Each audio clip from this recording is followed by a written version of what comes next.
Hello and welcome to episode 14 of the Huddersfield Social. I'm Greg Marah, joining me as ever Ian Kilroy, Cameron Pope, returning once again Gareth Kaye. Back on the show, Stephen Downs. We're going to start on a really, really nice positive. Huddersfield Town absolutely smashed Millwall, which is always a nice thing to hear.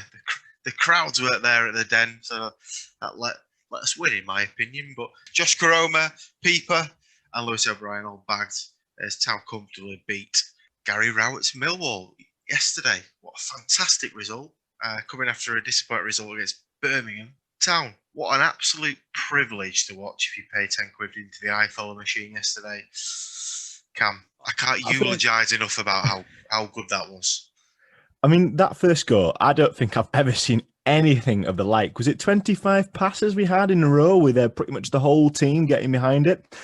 I mean, okay, there's one caveat to this, but I'm going to shoot that caveat down quite quickly. I don't want to come across as too negative in the wake of one of the best performances we've seen for months. The opposition offered very little, but okay, no real goal scoring chances of note. However, I think that's as much to do with us stifling them as anything else. And the great performance was a team performance, and it started at the back with Ben Hamer, who, okay, didn't have an outshining performance because he didn't need to.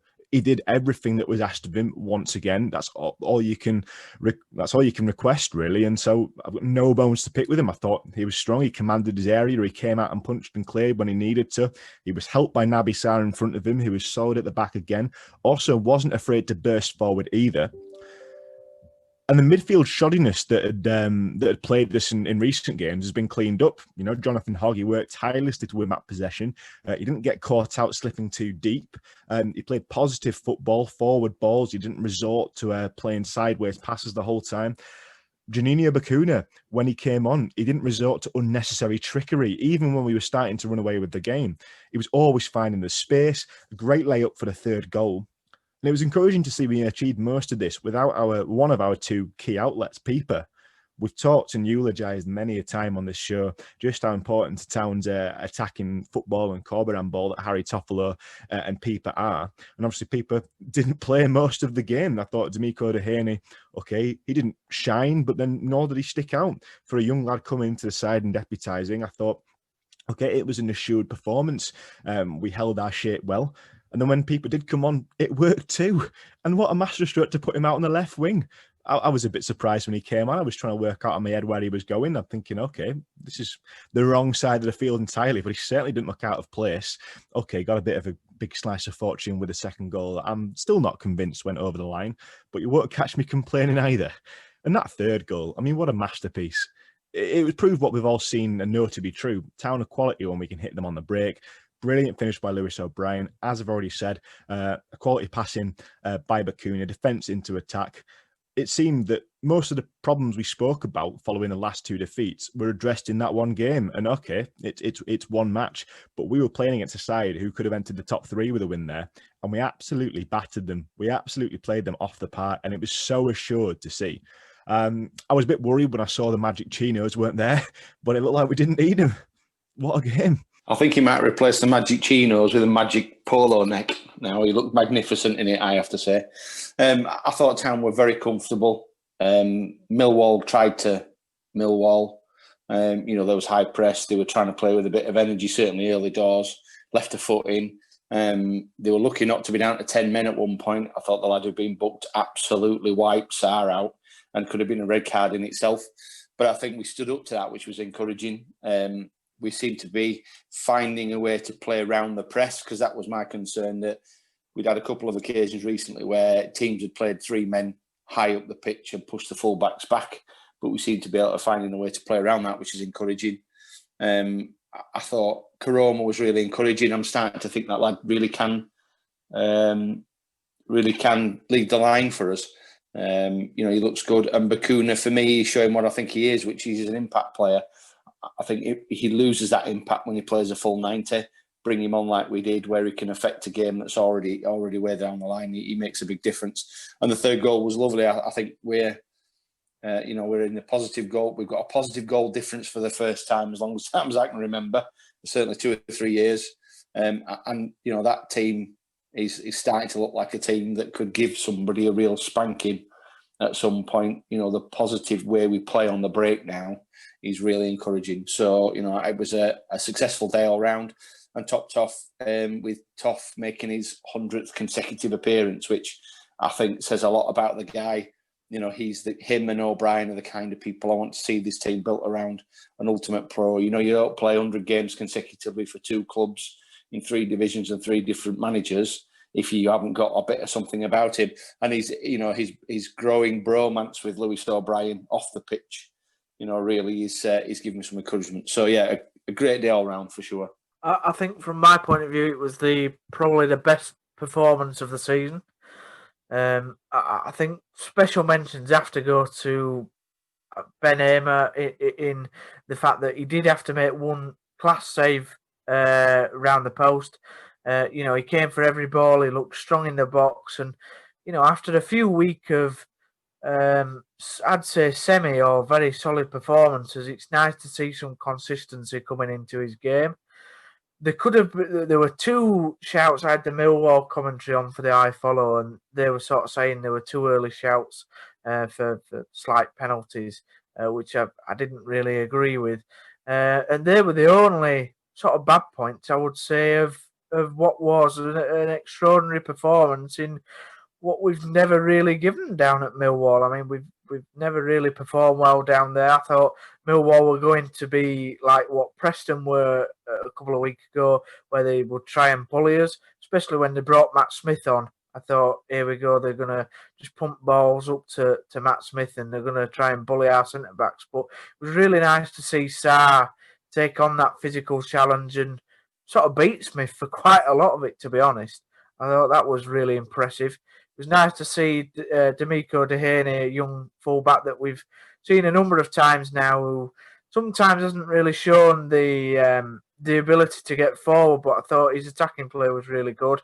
In place of Pieper, who we all know is, you know, is a fantastic fullback now. I think he will become one of the great fullbacks that Town have had in a long time, to be honest, just with his attacking ability and his skill. And I think another guy that deserves a mention, as well as Karoma, which you guys have touched on, is Isaac Mbemza, who, to be honest, over the last few weeks has put in a fantastic defensive display and something that we've not seen for you know, since he started at the club. And I think you know, Carlos is getting the best out of Isaac now, and if he can just put, you know, some more quality on the ball going forward, I think we'll see a massive improvement in him. But for his effort and his determination to get back and all them attributes, I think, you know, you've got to say fair play to the fella. We made Millwall look crap, which was nice for a change, and so I think, you know, all the players should be very proud for their performances, to be honest. Well, in the last week, we've had 2 games that are very, very different. The first game we had against Birmingham, it was a bit of a throwback to last year in that they sat deep and they asked us to break them down, and we don't have players still that can do it. And it even showed at that point 70% possession, and we struggled to break them down. I think we had 2 shots on target. We had no Naby, and that really made that was a huge difficulty in the back line for us. Because as we saw yesterday with Naby backing, we're a totally different outfit. He's a beast. He cleans everything up in the air. He's strong. He's pretty good on the ball, which is surprising for a big lad. I thought he wouldn't be as strong as he is. But, look, we've got to enjoy Pippa for now because he's not going to be here very long. I know he didn't start yesterday, only played a few minutes, but he's one of the best fullbacks I've ever seen at this level. He's phenomenal. What he can do, attacking, defending, is better than most people, and better than what you get for 500 grand or whatever we've paid for him. He's something else. Yesterday was one of those games where, again, early on, there were a couple of penalty shouts for Millwall. I didn't think it were penalties. I think they went down soft. They were looking, to me, that they've worked on in training before the game, that Schindler's a bit handsy. Every time he's put a hand on somebody, they've gone down easy. The ref wasn't having any of it. Wasn't a penalty for me either.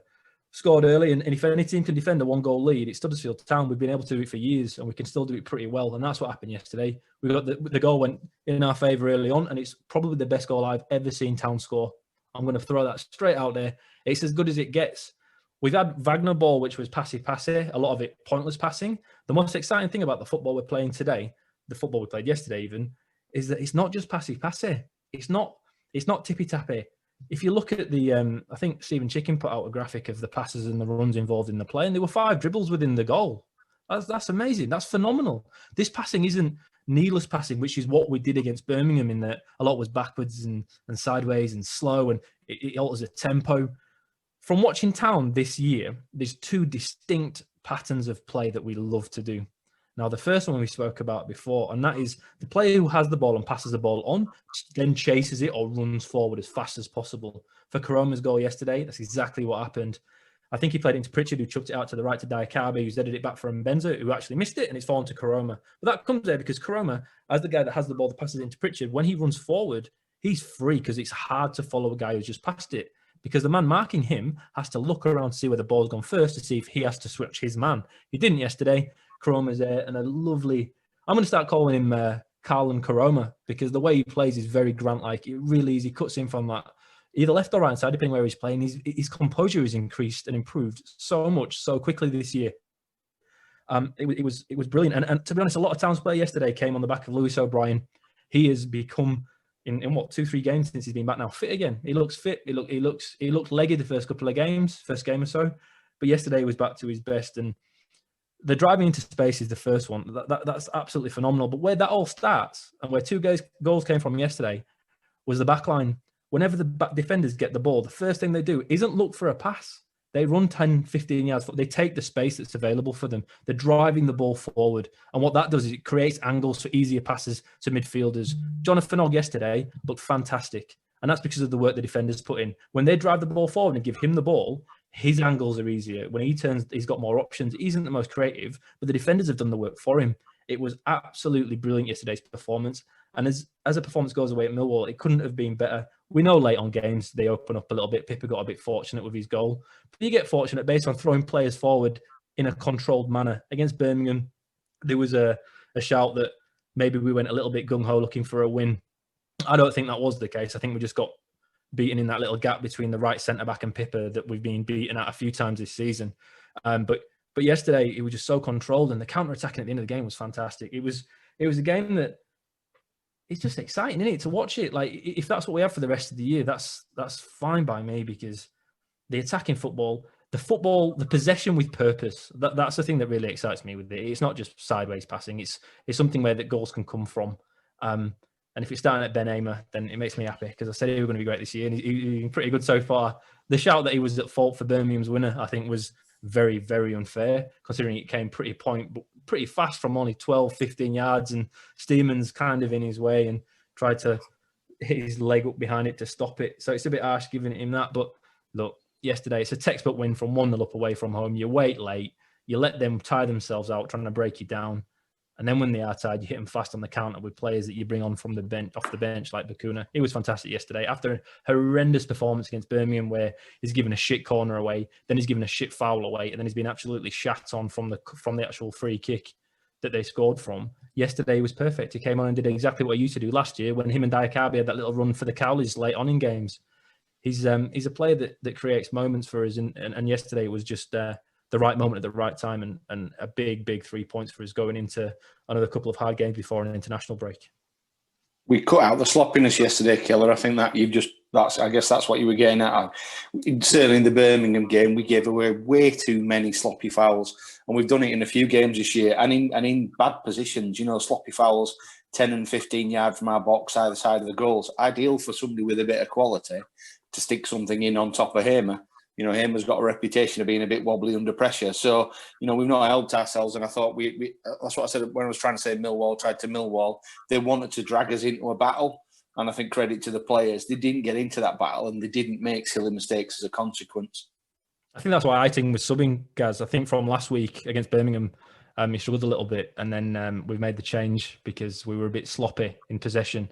Whereas today, yesterday, everything was purposeful. And you can't underestimate that. When your centre-backs are driving forward 10, 15 yards to play a pass, that's exactly what you want. And we did it from the first minute till the 90th minute. It was brilliant. And to see that was something we've not seen for donkey's years. It was really good. Millwall's defensive record before yesterday was highly impressive as well. I think they had the most clean sheets in the whole of Europe.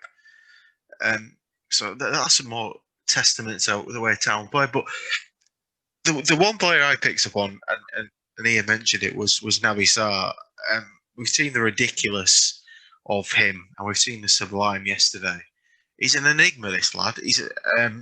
He's one of those players, you can tell why he spent the years at the level that he has done, because if he was consistent, he would be playing at probably the top echelons of the Championship. But what he's brought to the club in the first 5 or 6 games he's been here, I don't think he's even played 5 or 6 games yet with the quarantine. It's allowed us to be a little bit more. This is again coming from Tuesday night's game against Birmingham. We went with Stearman and Schindler, which is, I mean, the pace at the back isn't brilliant with those two, but he's just got a little bit of a magic about him, which I don't think we've had for a long time. We've obviously got Ramona Critchlow and Noble and Edmonds Green who are on periphery and but knocking down for a first team spot. But if we can get one more like Naby Sarr, surely January is going to be really key to how we progress as a football club, because Carlos really does need backing. And if we can solidify that defence a little bit more, with the likes of Koroma and Mbenza causing havoc up front, surely we're on to a nice mid-table finish this season. Well, there's so many of our players that you could say that about, isn't there? That if they were playing to their full potential, they wouldn't be with us. We've just said it about Pieper when he finally gets discovered. We'll do well to hold on to him. We've said about Bacuna, if he realised his true potential on a consistent basis, he'd be playing in the Premier League, And thankfully, Naby seems to be with us, not for Bacuna's reason, which, a perceived lack of effort or the downing of tools. He's not had, I wouldn't say he's been a standout performer in any club he's been, but he's certainly well liked and well looked on. And his presence, isn't he? He's a presence, not just physically, but the game seems to rotate around him. He's not afraid to drive forward, and like Ian was saying, that's such a pivotal part of how we play. Start a move off, you follow it, and he's very happy to get up the field. He looks comfortable on it. Okay, yeah, we saw a bit of a comedy of errors from him in midweek, and he's certainly not immune to that. But he's certainly a good addition to the squad. When we're just sort of starting to see Schindler start to fade a little bit, it's the right time to bring someone in like that. And so, okay, fair play. I think the players we have recruited, we've said on many an occasion there hasn't been enough of them, but the players we have recruited, other than Danny Ward, I would say, they've been good. They've been strong additions. And so I look at him and I think I had the same excitement I has about when Schindler came in the first time. I think, okay, different sort of player, different style of player. But now when the cross comes into the box or when a corner comes in, I'm confident that Naby's going to be there to mop up. I think he gives confidence to those on the pitch. He's got the experience, as we've said, at this level.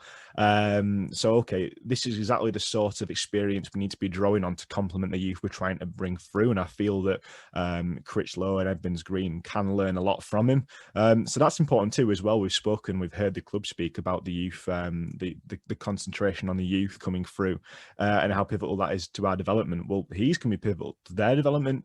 And I'm glad we have role models like that in our side. So again, it's a matter of consistency. But the fact that he and Stearman are really starting to come good at the same moment, that gives me a lot of encouragement. Otherwise, I think we could have come stuck. We were worried about Stearman's progress last season, with Schindler's power starting to wane. This could have been a really problematic area of the field, and it comes to pass that, okay, we've seen Romany Critchlow come through, and he looks like he'll be an esteemed player when he gets some more games under his belt. And so what could have been a really problematic area of the pitch, with Naby's inclusion and Richard Stearman's improvement, has become quite a strong one for us. What I'd say on the centre-back front is that, and Ian touched on it earlier on, was the fact that what Naby gives us now is, because he runs into that space, like a little bit like Hef used to do in a way, that he sort of supplements the pressure that's on Jonathan Hogg. Hoggy can just play that role that he always wants to play, disrupting the opposition, making simple passes. Naby now can make, he runs into the space, and if there's a difficult pass to play, we know that he's good enough to play that pass. A lot of the time he was playing balls, whipping balls in down the line, into space for Lewis O'Brien to run into. So he's taken that pressure off Hogg, which means Hogg can play his game, which means that he doesn't have to do 2 or 3 roles in getting the ball from the centre back or the keeper, then trying to do things in midfield. It makes Hoggy's game so much simpler. I see Naby as a little bit like what Hef used to do. Obviously, he's quicker, he's got more attributes on the ball, he's better on the ball, which is great. He's good at heading, and he can become an all-round great Championship centre-back.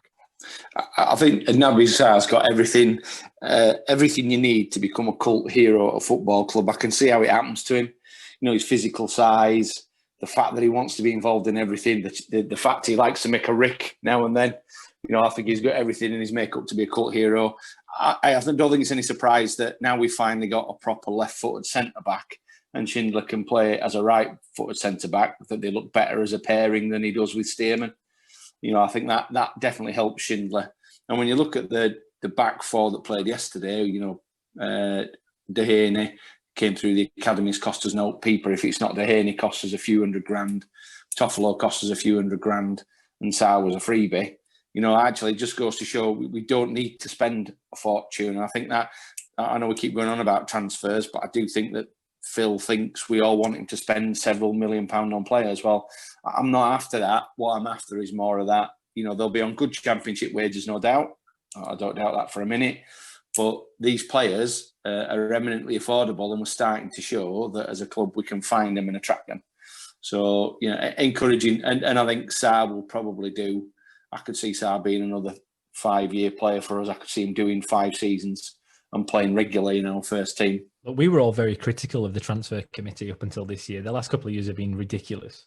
However, what we've brought in this year has been pretty solid on the whole. And Naby Sarr's probably, for me, the best of them. He's been fantastic. Already he's come in straight away.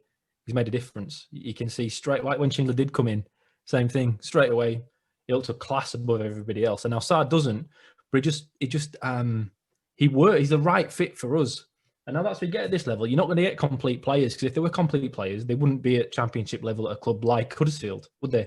They'd be in the Premier League, like we said about Bakuna, as Cam mentioned earlier on. So you get players with limitations, and you can look at Sarr, and his concentration and some of his back passes are horrific. Some of his decisions when it comes to playing the ball out from the back are horrific. But if he didn't have that aspect to his game, he'd be at a better club than us, right? So we've got to make the most of what he does. And Carlos Corberán is doing that on a weekly manner now, in that he's asking him to bring the ball out. He's asking him to play the passes around.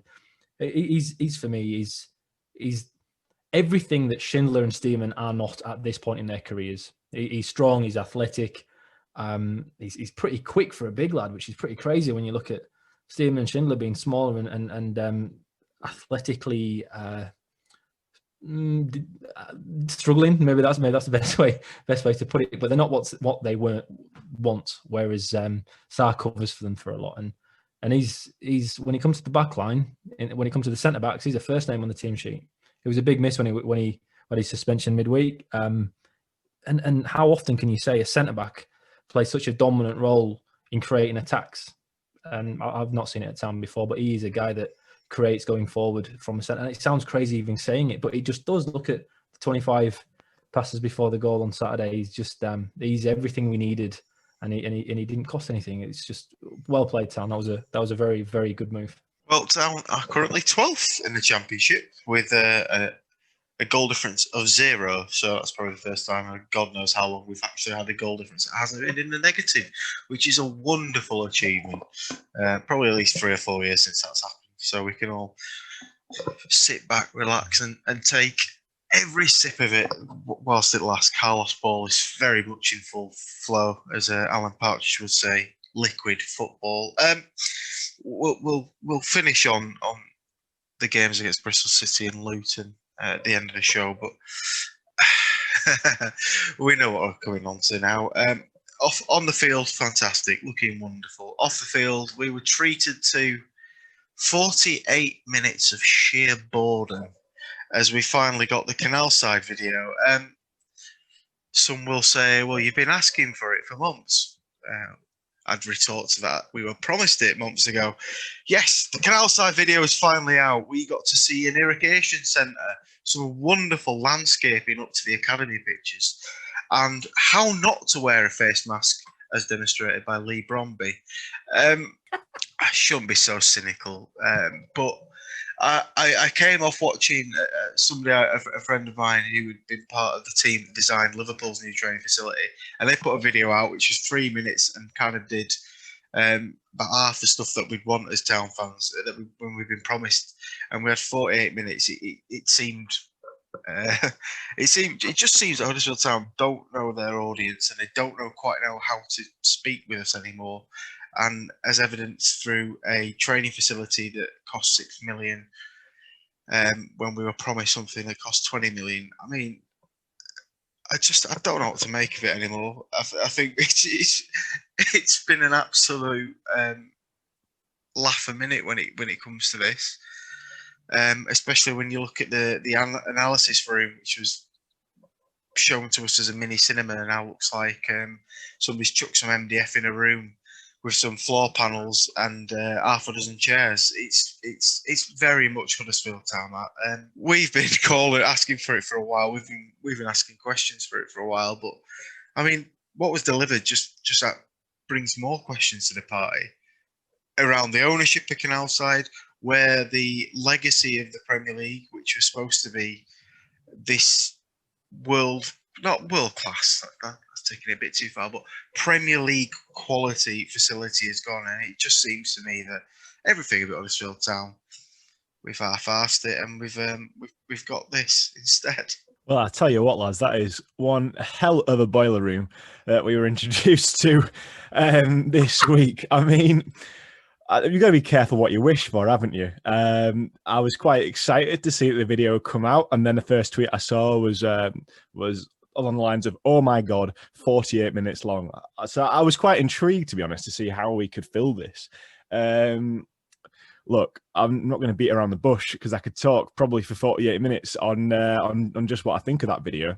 But I'll summarize it like this. We were promised, like you said, Greg, a Premier League standard facility worth an estimated £20 million. And I know estimates can be wrong. They are estimates in their very nature. However, okay, 20 million to 12 million to 6 million. What's missing? Well, okay, I know that the initial plans have mysteriously disappeared from the internet.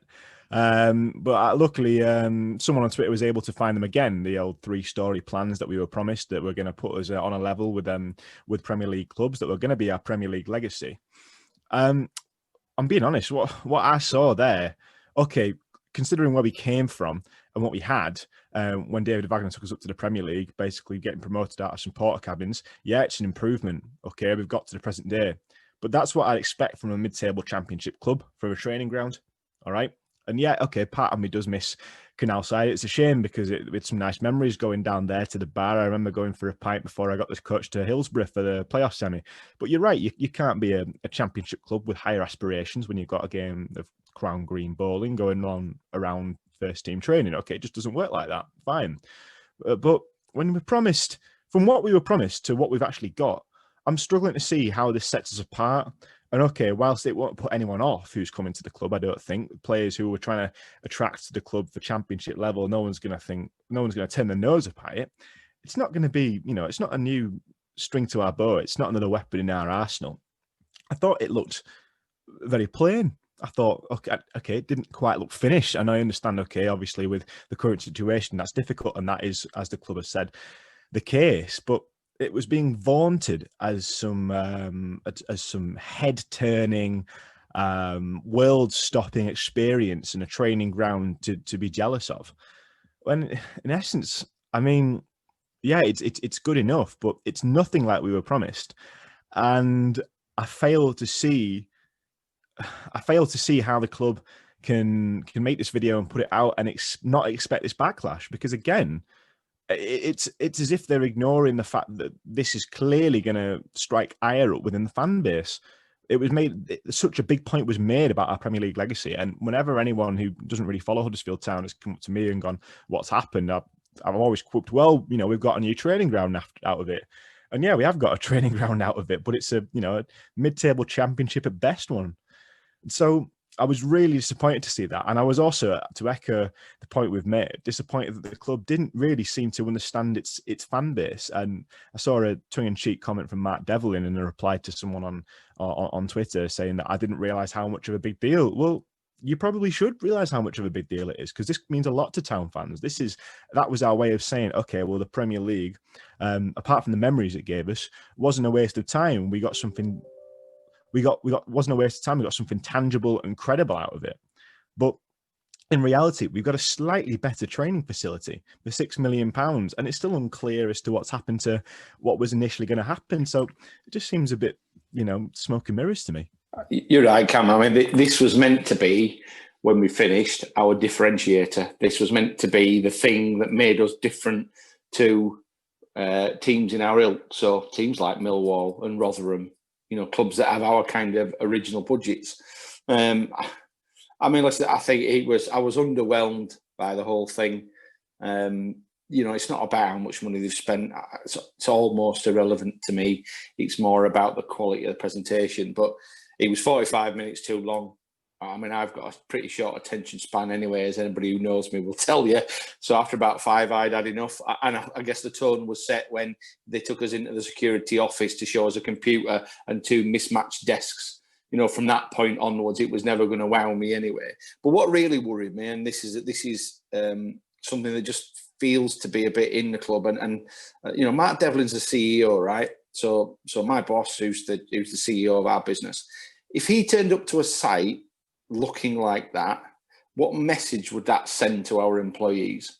And people are going to think, they say, well, this is really petty, and maybe it is petty, but it's about standards, right? So the bloke didn't have cufflinks on. The mask thing, I know people are making a joke. That is what it is. The bloody things are terrible. But you go into the media office and it was a shithole. There was crap everywhere. Stuff on desks, stuff pinned at walls, sellotape, blue tack. This is a brand new facility. And they think that that's acceptable. And the problem with that for me is the standards then work their way through the business, because that's what this is. It's a business unit now. It's self-contained. There's no members of the public in there. This is a business unit. And and that's what really disappointed me. It ain't about the money, because we can only spend what we can spend. But when we've created what we're claiming to be a purpose-built facility, the standards there already, to me, don't look high enough. Yeah, I totally agree with what you've just said there. I know Ian's preparing his rant there, I can see, but I think from my point of view, let's be honest, right? We were set out, we were told what we were going to spend. It was a massive article that, I mean, they didn't just sort of like put it out at midnight, what they were going to do, what was it, a year ago, 2 years ago, about, it was some sort of secret plan. They made a massive thing about it. We're going to do this. We're going to have a 3-story building. We're going to have the best pictures. It was a huge thing that they put out. And then as time's gone on, people have said, right, well, where's the plans for Canalside? What's happening with it? There's been no answers, no communication, nothing at all. Terrible communication about Canalside. I think it's such a shame. I agree that what Cam said about, if you're a championship club, you can't really have this where people are coming in and having a bit of dinner. But we were also told that there was going to be some sort of centre put on Leeds Road. Everything was going to be moved over.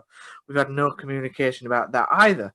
So ultimately, the people that have missed out has been the fans, because we've had no communication about the new facilities, except for this now 48-minute horrendous video. I mean, to start off and go into the community shed, the security shed, sorry, is just, why do we need to know about it? What does that tell us? Right, so the site is secure. Brilliant, fantastic. Bob is doing a great job in making the players safe and sound. Brilliant. But we didn't actually need to know that. We don't need to know about a road being tarmacked behind the pictures that is going to make it an easier access for academy players. That's, they spent 3 minutes on that. Hey, it was attractors though, Stephen. It's attractors. Well, we've got 2 of them. It's like Bill and Ben, isn't it? I just, the video is just an absolute cluster mash of crapness, to be honest. I mean, from the start, Mark Devlin, unfortunately, I didn't know about the tweet, to be honest, Cam. I never saw that. So you've told me something there. But if he's replied like that, you know, I didn't know it was such a big deal.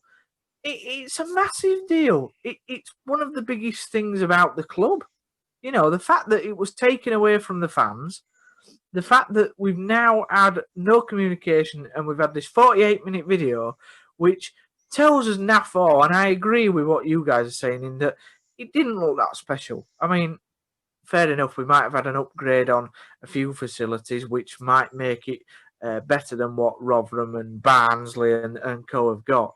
But is it really that great? And then obviously we had an interview, I think, with Phil afterwards, which I know Ian wants to mention in the Examiner, which just is beyond belief about what we were told about the whole thing. I mean, the communication from the club within the last year has been the worst I've seen since I've supported the club, and some of you support the club longer than me, so you can tell me whether it's been worse. But from my side of things, there is a real problem with how we are communicating with our supporters off the pitch, and it needs to change. I mean, great, Carlos is doing brilliant things on the pitch at the moment, but it's got to have some harmony off the pitch as well. And at this moment in time, it's just, they're getting it all wrong. They couldn't get it worse. They couldn't get it worse, honestly. Oh, look, I want to start by saying I am sorry. I am so sorry, because I have not stopped asking, and we have not stopped asking for a Canalside video for months. And they've obviously looked at it and gone, right, let's fill it with as much shit as we can and just throw it out and give it them because they've asked for it. And Devlin might have said afterwards that he didn't realise we wanted it all. Well, we wanted it, and we didn't half get it, did we? It's a girthy one. It's about as girthy as I've ever seen. I can't believe they made... Honestly, I watched it, and I cannot believe... At first, I couldn't believe it was serious. I thought it was like an episode of The Thick of It, or something like it was a parody. I'm like, no, they can't seriously be going out with this. But yeah, they did. Fair enough. And that's one part of it. But you can break down the entire video into and the reveal of Canalside and the developments at Canalside into three different parts for me, right? The first one is a positive. I'm going to start with positive. We don't have too many of them, and we haven't for so long. Well, let's get that out of the way first. The pitches are fantastic, right? I've played on every single pitch that they've developed down there, including the ones at the back over the canal. And let me tell you, they were the worst in Huddersfield for donkey's years. They were always flooded, a little tiny bit of rain. The bottom corners were awful. No one ever enjoyed going up there. Normally, you'd be down at Leeds Road playing fields, and you'd turn up and you'd get in there and you'd look at the board and you'd be like, right, what are we playing? We're playing KK Sashbrow, we're playing Haywood Sports. Which pitch are we on? 11. Oh, no, we're up over the canal. It was always terrible. And Town have done a great job in developing that. So a lot of money will have gone into that because they were terrible. Fantastic, brilliant. That will make a difference to the playing 11's ability and the B team and the under 18s. And fantastic. Step forward, all for it. Every penny spent there is brilliant. The TV's on the field so they can relay what they wanted to show. That's exactly how you build a team to be able to play against a team on the weekend. That is fantastic. And you won't hear me say a bad word about that. The second part of it, I'll go to the building aspect of it, which, to be honest, to me looked a little bit just crap, to be honest. The build quality didn't look great. The gym, you're looking at that, it looks a little bit small. It just doesn't feel like it was what was promised, and it isn't, is it? Everyone's admitted that. They've said, no, that's a fit for a Premier League club. We're not a Premier League club. We'll look at it again in the future, and that's fine. I've been to a lot of Championship training facilities. I've been to, well, Sunderland not there anymore, Birmingham, Barnsley. Look, I've been to quite a few, and I'll just get this out of the way straight away. There's nothing there that will impress a player from a club of similar stature to Town. There's nothing there that will. Nothing. Apart from the fields themselves, because they're great. The actual building, nothing there that's great. And you look at the stuff like the cryo chamber. It's a shipping container that goes through a blue garage door into a warehouse. The entire thing looks like a warehouse that's been converted into an office block that's been then converted into a football facility. My missus came in when I was watching it, and she's like, "What is this?" I'm like, "Oh, it's the Town's reveal of the training facility." And she goes, "No, it isn't." I'm like, yeah, it is, Amanda, yeah, it is. And she goes, no. That looks like a youth rehabilitation centre for people that have broken the law. And as soon as she said that, I've looked at it and I've gone, do you know what? It kind of does look, doesn't it? It look a bit like that. If he gets the results we're after, then fantastic. But the problem is, it's not impressive enough to attract any players. It's hard to put a pound towards how much we'll lose out on it by not attracting the best players and not developing players to the most they could be. It's all right saying, "Oh well, it is fit for purpose. It's better than what we had. It is. It's better than that, and it's better than Storsall. I've played there before as well when we were up there. Our old manager was at the time the head coach of the women's football team, so we used to train on the AstroTurf, and it was worse than at school. Like their facilities were horrendous. You'd be sat there in John Thornton's changing space, and I think Kenny Irons there at that time as well. Honestly, it was worse than playing at Kirkeaton in dodgy little cricket facilities. It was terrible. So it's better than that, but it's not anything better than other clubs have got, and it won't make us stand out compared to other championship clubs. It just won't. But the third aspect of it is that it looked like an episode of Undercover Boss where people have just turned up and they're like, oh shit, we're recording. Right, what do? Have we got any masks? We need masks on to record it. And they've gone, oh, we've only got under 16-year-old masks. All right, we'll just use them because we've got nothing else. Let's pop it on. To say they've prepared for this for what, 2 years, saying that they knew what were coming, and that's what they've put out to us is embarrassing. And whoever signed off on that, my wife and I own a communications agency. We employ communications experts. And seeing that for a club that had 250 million from the Premier League within the last 3 to 4 years is ridiculous. The fact that the two most important people in our club when it comes to recruiting players and increasing the budget so we can recruit more, and Lee Bromby and Mark Devlin cannot either get a mask that fits them or use a mask is embarrassing. How can you trust somebody who can't wear a mask to run a football club with all the competition involved in that? I honestly cannot believe the club put that out as if it was something serious and expected it to be a success, and they come out after and say, oh yeah, I didn't realise it was so important. I didn't think town fans wanted it. People have cried out for it for 6 months, 7 months. Are they actually being serious? Are they being serious? Because if they genuinely think we don't want it, but they still put that out there, and it's as awful as that, I'm embarrassed. I won't show any. It's bad enough being a town fan because for years we were awful, and you tell people I support Huddersfield Town, like, who are they? Well, they were like Accrington. It was like supporting Accrington Stanley for years, wasn't it? And then we suddenly became pretty good. But you can't show people that video. It's like that Wigan Athletic fan. They sang a song about Wigan that's pretty terrible. Like Hartley come to pools. It was like it's on that level of like just awfulness. It really is bad. When we built our stadium, we put extra money into it to make it bespoke. It was the first stadium to build into the actual contour of the landscape behind Kilner Bank. It's beautiful, and 30 years later, it still stands out as something that is phenomenal. I'd have it over any stadiums built since 1994. It is the best thing the club has done. And then we've gone to training facility that was supposed to be, from when it was told to us, an equivalent in regards to extra money spent. It'd be a legacy from the Premier League. We'd remember it forever, and it could have put us in a good stead going forward in regards to attracting players. The stadium now has changed. The white seats looks even better. It looks fantastic, but the training facility is not what was promised. It's not what we said we were going to get. And to suddenly say it was only ever going to cost 12 million instead of 20 million so late afterwards, just it sticks in my throat. I don't like it. I can't swallow that. It just feels wrong. It is better than what we had, and I will not deny that. And we will be a better club because of it. But I strongly believe we could have been an even better club had we done what we said we would have, and we haven't.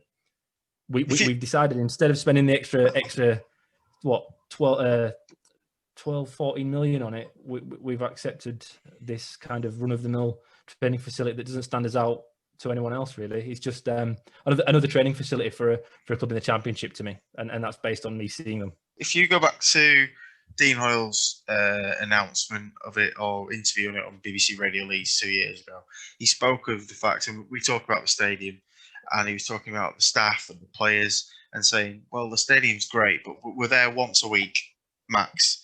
We need somewhere day in, day out for our staff to work out that is a high enough quality, and that's why this was designed. It's undoubtedly better. I remember as a kid walking around. You could walk around stores or watch Town train. You know, it wouldn't be hard for Bielsa to turn up with his scouts to have a perv on what's going on, would it? And that's the point that kind of bites, is that interview with Dean Hoyle. And I realise he's not the major shareholder in the club, but he still owns 25%. He still technically owns Canalside, from what I gather. You know, are we still paying rent on Canalside? Is that why it's been scaled back? The video actually brings out more questions. But it goes back to what he says. It's the day in day out aspect of it. You know, it's better than porta cabins. Of course, it's going to be. But are you going to get the best out of people? Is that going to be the magic thing? When Dean Oil says, "Oh yeah, but £20 million in the Premier League, it might buy us one or two players, or it buys Man United somebody's right leg." Those are his words, not mine. That's why we invested it. So it'll be this all-encompassing, amazing facility that, you know, if you had a choice between, I don't know, Derby County and Huddersfield Town, you look at Huddersfield Town's facilities and go, wow, they've invested wisely. You look at that and just think, all right, yeah, it's all right, isn't it? And it's great. By the way, the pitches do look absolutely amazing. You know, I years ago went down there when it would have been under 18s playing to watch them, and it was still a bit, you know, dodgy back then. Fantastic, but it's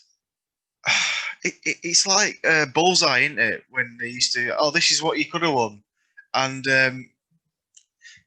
you know, the article, and I tried to find it myself, and I put it on our group chat, and it was like error 404, and the only remnants is left is that YouTube video, and it's nothing like it, and I'm just really disappointed because I think it's pride. It takes a little bit of pride out of you.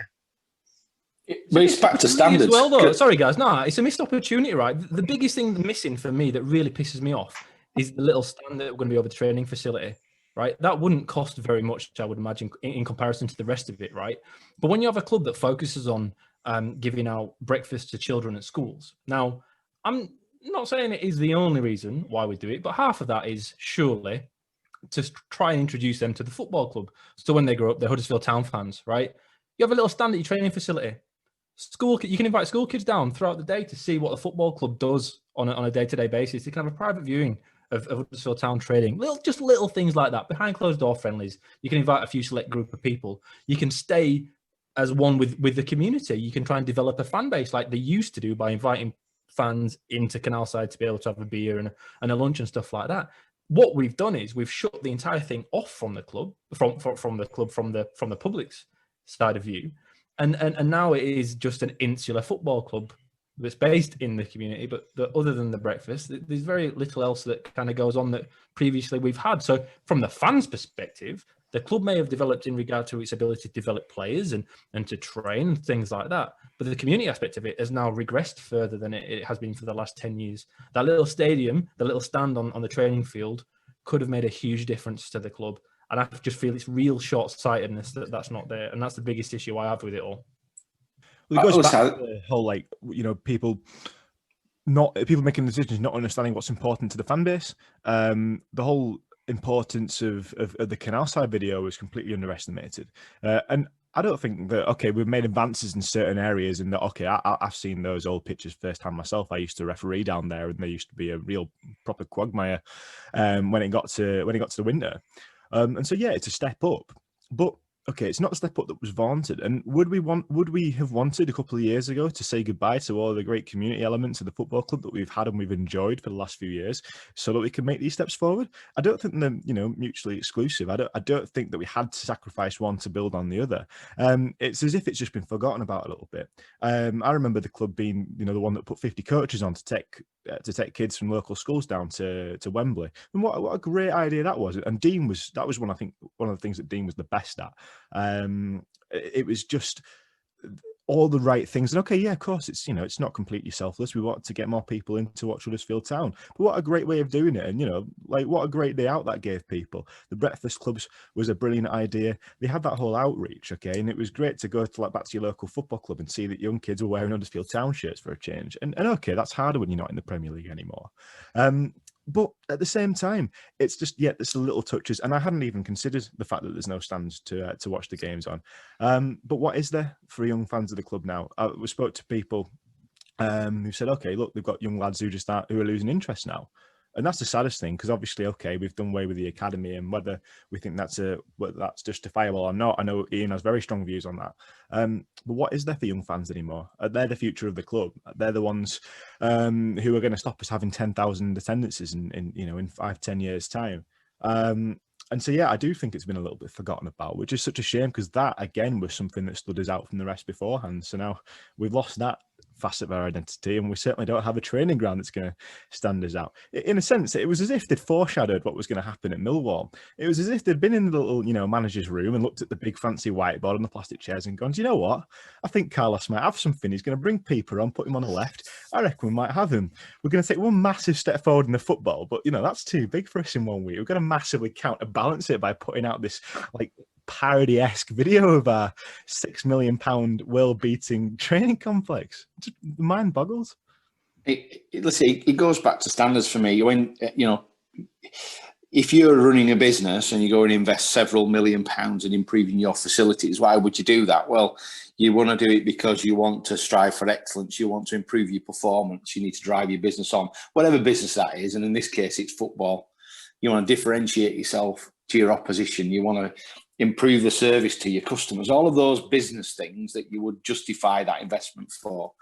The whole thing feels like that'll do. Honestly, everything is, that'll do. That's near enough. Yeah, there was that. Yeah, fucking I'd be right. That's near enough. And I think you're right, Ian. I'd never, like Cam, I'd never thought about the impact on kids, on the ability. Unlike you, Ian, I've played on those pitches. I've played on the pitches at Leeds Road and the other side of the canal there. And actually, it was quite interesting. It was formative being able to play there and feel like you played on the same pitches as the town players. Actually, that was quite a buzz at the time. But it just worries me that the whole thing seems to be, that'll do, and that probably extends to the communication strategy. I was listening to what Stephen said about some of you followed the club a lot longer, and he didn't know if communication had ever been worse. I think, in fairness, it's different. I think when I was a kid and I was following town, it was the Examiner, and I used to run up £30 a week on club call.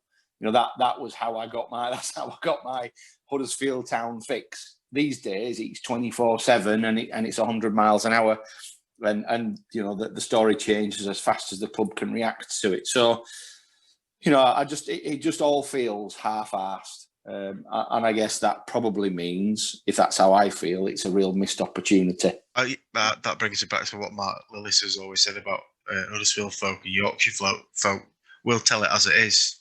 And I think some people have got a little bit too precious with the criticism, because it is all constructive. If they listen, and I think they have listened in aspects of it, then it's great. But when you still have, and it's been mentioned earlier, you still have a CEO tweeting a fan saying, I had no idea that the Canalside update meant so much, then you've got an issue, because anyone that knows Huddersfield Town fans know we like to be informed to a certain extent. Even when Ken Davey was in charge, we wanted to know what was going on. Or saying how good Brentford's facilities were, 5 weeks ago. That's brilliant that Brentford's facilities are great, and you were the ex-CEO of Brentford, but we're not bothered about how good Brentford's facilities are. We want our facilities to be the best. And we don't criticise the club because we like criticising the club. We criticise it because ultimately it's it's part of our lives and we love it. And we're all different ages, all different sorts of fans, but end of the day, we all want the best for the club. And if we don't see that happening, whether it's from the academy, whether it's from whichever department, then there needs to be questions asked about that. And Canalside is one of them, and it's one of the biggest parts of the club. Today running, taking that point actually, it's from the same tweet. We're on about shirt sponsorship. Very, very quickly, I want to touch on this because less than 2 weeks ago, Phil Hodgkins in his interview with the Examiner said that, the exact words were, other potential sponsors have got close and then pulled out because of the financial uncertainty, because of COVID. But a different and innovative solution has been found, and an announcement will be made in the coming weeks. That was just shy of 2 weeks ago in Huddersfield Examiner. But then you've got Mark Devlin saying, as for a shirt sponsor, I don't want to accept any old offer just to say we have one. Where the hell are we on that? And again, it's that saying one thing and doing another thing, which is creating a discourse or a disparity between the fan base and the club. If it's innovative, there's one of two options, right? It's either a charity again that we've had before, or it's going to be a raffle. And the raffle will be to local businesses, so you can chuck in 2-3 grand, whatever it is, and they'll pick it out of a hat. And I think they can change the sponsorship either 3 times a year. I think you can have. So that's what I'm going to guess out of that. They're either going to give it a charity or they'll do a raffle for sponsorships to try and bring it in. Because I think the Giants did it 10 years ago or so, and they did pretty well with it. So that's the only thing there. But to say we're so late in the season and we've got no sponsorship, they can say what they want, but it's a failure. It's a huge failure for the commercial director, who we have not heard from at all, bar one interview that felt a bit odd. Like Stephen said before, the guys that have been brought in, when Dean Hall came in, he was the owner. And I know he might have had a CEO under him, but he was a spokesperson for the club. He did everything for the club. Anytime we had an issue, there'd be a Q&A, and Dean will come out and say, hey, calm down, fellas. We're all right. We're okay. We know what we're doing. Now Phil's brought in guys that when they talk, sound like they know nothing about us. They know nothing about the way that we want our club, because we own the club. They can say they own the club. Business-wise, legally, they own the club. But when the customers are also the shareholders, realistically, and if we don't go, there is no club, they have to cater for what we want. At the moment, we're getting thrown stuff that doesn't feel familiar, that feels very different, and is very alienating. So I've got issues all the way around the directors that have been appointed.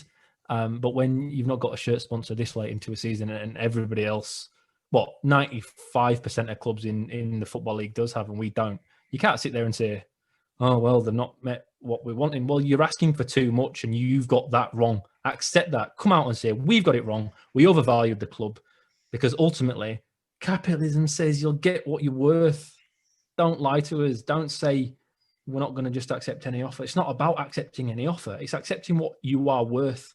And whatever we've been asking has obviously been too much, considering the situation that the country and the world is facing at the moment with COVID-19.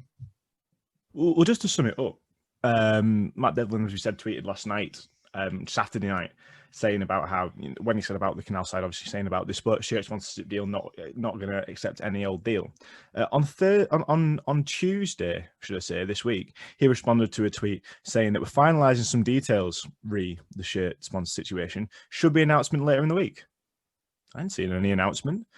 I don't understand where, like, it's a constant stream of inconsistent information that just completely sums it up. We've been finalising for so long now. We're nearly halfway point in the season practically by the time we see it, and then it'll end up being the bloody sun or something at this rate, to follow the rest of the calamities we've seen. I don't know what to expect. Are we going to have UKIP emblazoned across the away kit to match with a purple and yellow theme? God knows. I just don't know what to expect anymore, fellas. I think when Dean ran the club, Dean's a very astute businessman. Not saying Phil isn't, but Dean was. And good businessmen surround themselves with good people, because that makes your life easier. And I think what Dean did was he was very selective who he surrounded himself with, and they delivered for him. My question really, and I've said this before, that the whole dynamic around Huddersfield Town changed when Devlin came in. Just before he came in, the Cowlers with a future. Phil was doing Q&As at Fulham, and then within weeks of Mark being here, the whole thing changed. We don't know what Mark's objectives are. What objective? I would assume Phil, as his boss, sets him some objectives, and the pure objective might be league table position, and everything else might be an irrelevance, which is why he pays perhaps less interest and more lip service to stuff that we're really interested in, but he's not. So I think it's as I say, the whole thing just smacks of, I've done as good as I can. I don't really know what your problem is at the moment, and that needs a shift, really. I think the risk around fan disengagement is real. And we have to give credit where credit's due. The club at least are coming out and sticking their head above the parapet, which they weren't doing before. So I think for all the criticism I've given, and perhaps one or two of us have today, you still have to admire the fact they're finally listening and finally coming out. And if they want to work with the fans, we'll find a way for us all to get where we want to go. They've got to keep us engaged, and they've got to keep us informed, even if it's bad news. And that's the key thing going forward, is keeping us engaged, because there is, as we enter the second kind of mini lockdown, but then again the first one was only supposed to be 3 weeks, ended up being 3 months. The reality of the situation is we as fans will not be going back into football stadiums. As much as people can protest about it, and much as Henry Winter can write articles about it, that we need to be going, we're not going back into stadiums. We're probably not going back into stadiums until March, April at the very earliest. I'd say until next season at the earliest, being honest. And the ways that the clubs are interacting with fans now are through social media, because it's the easiest and the best way to do stuff. And Town have done really good stuff. The stuff around FIFA videos, the reveals with Fraser Campbell, Lewis O'Brien, Toffolo, etc. Fantastic. It keeps kids engaged. It keeps big kids like Ian engaged, because he's 30 odd and still plays FIFA. That's great. It's great. Do more of that. But you've also got to keep people like us engaged. And you know, if we're sitting back on a Thursday night watching a video, laughing, I mean, Gaz said it perfectly. It just seems that'll do. And I've done it before at work, when you just get something out and say, oh, that'll do. I've also pulled work. I did a video for my work 6 weeks ago, and I pulled it because it was shit. And because I realised it wasn't good enough. It's just that bit of quality control that's lacking, and it's been lacking for a while. And we're not doing it for criticism's sake. God no, we're all loving the football now. It's great, but we just want the club to be the best of what it can be. That's why we're fans. And if Huddersfield Town can be the best of what they can be, then we can go home or go to games or do whatever we do, happy and feeling part of the club. And it's missing at the minute, and it's still missing. And just listen to us, please, because we don't want to do this every other week. We don't want to whinge about it, but we're having to do, because stuff like this keeps happening. We'll move on from that, because we've done a good half hour. Quick one before everyone's laptops and iPads die. Midweek, Bristol City. Cam, I'll start with you. Predictions. Prediction. Well, they've not won in 5, but then 4 of them have been against top 5 teams. It's going to be a difficult one, but it's hard to go against Town off that showing. So briefly, 1-0 Town. Gaz? I'm going the same as you, Cam. I watched a bit of the Bristol City Norwich game on TV yesterday. The new manager's struggling to get his ideas across. And they spent some money. So, you know, I would think they're probably expecting better than they are at the moment. But I just fancy us to sneak a win in that. I think a 1-0 is probably about right, I think. Steve? You're on mute, Steve. Come on. Sorry. Yeah, I'll go 2-1 Town. And, you know, let's have a great performance like we did at Millwall.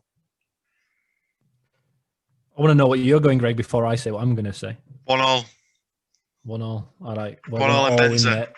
We're not all in sync, but I've put some more money on Bristol City to win, just to offset the arseholes that try and back Town every time Town play. So Town are going to win because I've backed Bristol City, aren't they? That's how it goes. Town are going to win 2-0. Similar performance, I reckon, to this weekend. I think score early doors, defend a 1-0 win until late on, where we get a dirty one against a runner play. Let's go 26 passes this time. Let's improve it. Come on, Carlos. Come on, we want more. 25 isn't enough. Best goal ever. I want best goal ever again this week. Come on, mate. Well, Cobble Ball is in full swing. Liquid football, as we said earlier. Town sit just in the top half of the table, and we are enjoying life on the field, off the field. It could improve. What a time to be alive, anyway. Gentlemen, very, very, very grateful for all of your time this Sunday afternoon. Enjoy your weeks. We'll be back next weekend or next Monday when we shut this out. So to those naysayers, we'll get this out on Monday. So, you know, when we win, we're really slow at getting things out, apparently, because we're negative. Noted. But we were waiting for Mr. Hodgkinson's interview when we did that. So, yes, gentlemen, thank you very much. Enjoy your week. Hopefully, Town can bring back 3 more points. Goodbye.